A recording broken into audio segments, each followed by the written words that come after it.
So I just did a video about worthless gear, which was gear that is worthless now and trying to predict in 20 to 30 years if it'll be worth anything.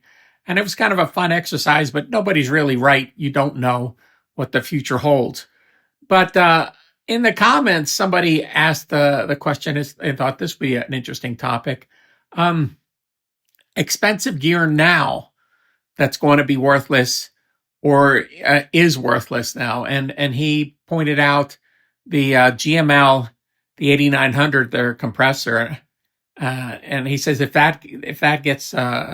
something happens to it, nobody will fix it. Which I figure somebody, but I used to have one of those 8900s at our pro audio dealer, and it was a really hard sell because it's such an unusual compressor. All the labeling, it doesn't make any sense to most people. And it's George Massenburg came up with that compressor. I eventually sold it, I think, to Sigma Sound because one of the engineers loved using it. But if that's true, I mean, that thing was $6,000 or $8,000, something like that. But he also was pointing out in the comments that AWS, the SSL consoles, their computers and their power supplies, he says, if they go, it's hard to find parts. And I started thinking about other expensive gear, and think about the big SSL consoles. I mean, they're getting older and older, and it's getting harder and harder to get parts for those things.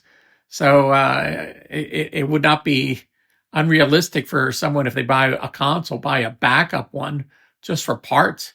Even in this comment, the one person was saying that an artist, I think it was Skrillex, his controller or something he was using went down before he had to go to a show, to do a show, and he had to find one locally to buy it. And so, and some of these artists, they're so used to their ways of using their gear, replacing it with new gear doesn't work for them. So you can see people, piling up, old gear just to have it, just in case what they have breaks.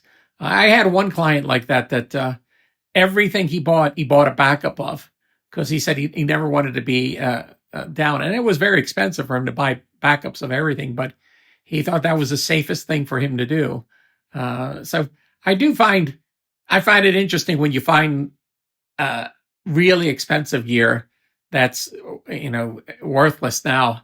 I remember finding one piece at a post facility. I think it was like 5 rack spaces, and what the deal was is you could run a stereo signal into it, and it would create a 5.1 mix out of it through the software. And it was this gigantic piece of. They told me they spent $10,000 for it, and I think I took it in on trade. I think I gave them $100 or $200 for it.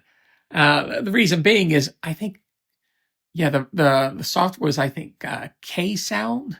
There was a place in Florida that made this. They had a plug-in of this thing now that was like $50 or something like that would do the processing. So, I eventually sold it on eBay, but it was kind of an interesting piece to look at. But the whole point of this video is expensive pieces of gear now that if they break are worthless, or expensive pieces of gear that are almost worthless now. Like another one I could think of, DigiDesign, all their Icon consoles, the D commands and the D controls, they've depreciated so drastically. The D control, which was like $60,000 for a 16 fader unit. Now I've seen it for like $2,000 on eBay, and they'll probably keep on dropping in prices because there's no parts for them for those pieces. So that was an interesting topic. Expensive gear that's going to be worthless if it breaks, or it's going to be worthless in the future because it's going to be hard to get parts for.